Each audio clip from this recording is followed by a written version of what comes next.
চলো আজকের ভিডিওতে আমরা শিখে নেই কজেটিভ ভার্ব কি। পজিটিভ ভার্ব থেকে প্রায়শই বিভিন্ন পাবলিক পরীক্ষায় বিভিন্ন ভাবে কোশ্চেন আসে। তোমরা অনেকেই এই পজিটিভ ভার্ব বুঝতে পারো না।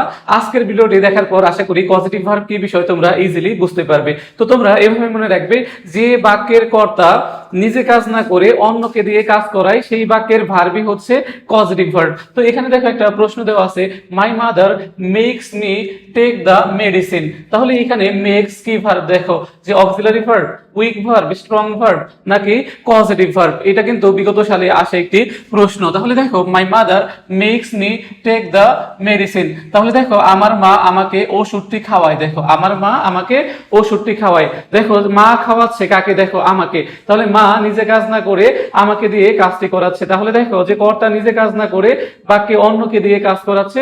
এই কারণে দেখো এখানে মেক্স হচ্ছে কি ভার্ব? দেখো পজিটিভ ভার্ব। কি ভার্ব? Positive verb. তাহলে মনে রাখবে, যে বাক্যের কর্তা নিজে কাজ না করে অন্য কাউকে দিয়ে কাজ করায় সেই বাক্যের ভার্বই হচ্ছে পজিটিভ ভার্ব। যেমন দেখো I feed you, I feed you. দেখো এই বাক্যে ফিড হচ্ছে কি ভার্ব?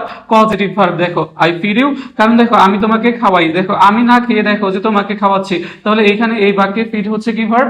Positive verb. তাহলে বাক্যের কর্তা নিজে কাজ না করে অন্য কাউকে দিয়ে কাজ করালে সেই বাক্যের যে ভার্বটি, সেই ভার্বটি হবে কি ভার্ব? Positive verb. তাহলে দেখো my mother makes me take the medicine. তাহলে আমার মা আমাকে ওষুধটি খাওয়ায়। দেখো তাহলে এই ক্ষেত্রে এটা কি ভার্ব? Positive verb. আশা করি সকলেই বুঝতে পেরেছে।